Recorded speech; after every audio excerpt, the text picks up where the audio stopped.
I love your hustle. You know, you coming out here from Ohio at 18 and starting a barber shop. Can you talk a little bit about that before we get into everything else?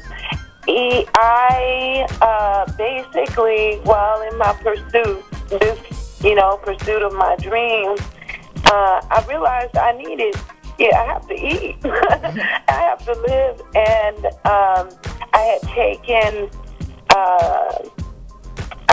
taken cosmetology in high school, so I just thought I like men. At that age, I said, and I can cut hair, so let me open a barber shop. And I had 9 barbers that worked in my shop, and they paid me weekly, and it was a great. It wasn't what I wanted to do for my life, but it was cash. It was my scheduling. I could still go to my classes, go to the places I had to go, and also make money. Right. That's what I did. Certainly did. And you put off a play. You used that money to fund a play. I certainly did. I saved my money. I was finding it so hard to anyone to talk to me. So I decided, you know what?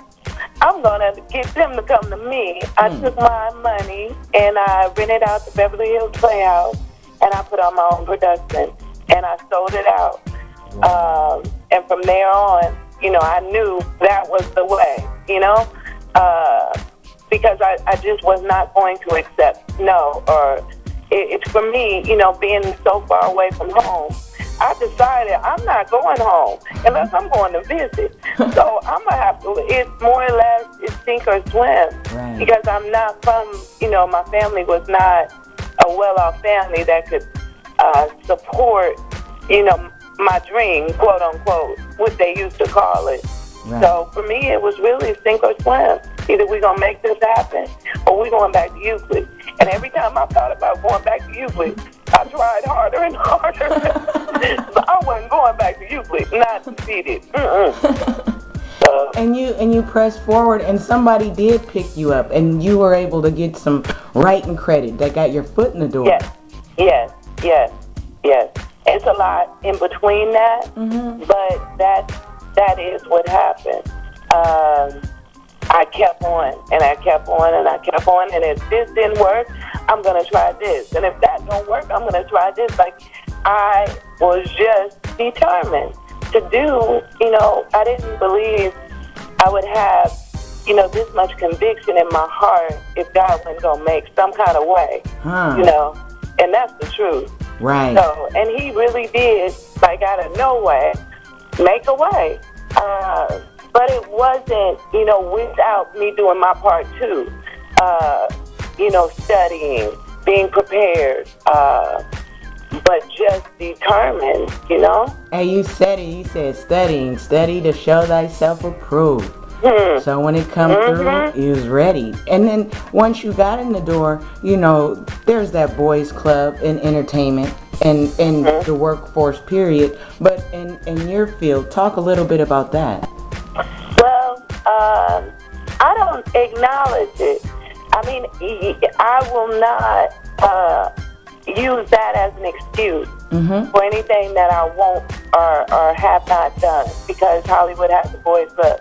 They've always had a boys club. Right. They used to have, you know what I'm saying? They've always had it. It used to be a white-only boys club. Now, you know what I mean? Now, African-American people, number one, are making films. Lee Daniels, Tyler Perry, Spike Lee, and then women, as well. So more or less, I just don't use, like, I didn't even realize I had to go through litigation about 2 years ago with a distributor.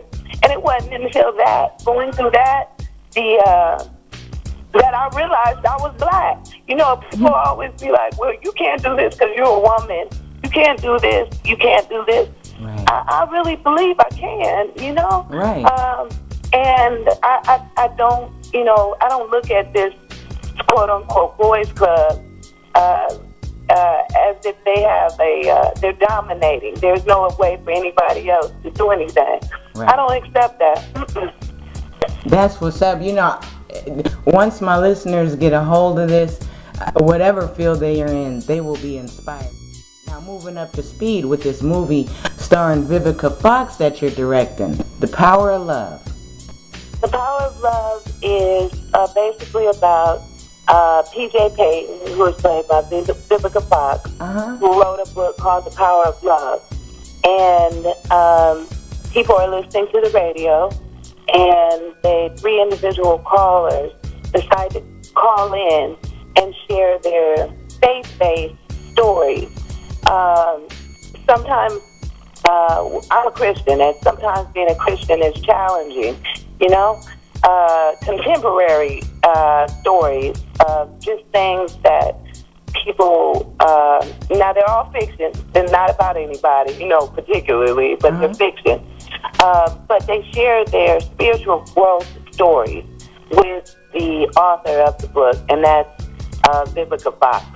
How did you link up with two epic classic folks like Vivica Fox and Joe Torry? Well, Joe Torry, he was in another film that I did. Vivica Fox, she was actually in a film called Love Chronicles Secrets Revealed, and that's where I met Vivica.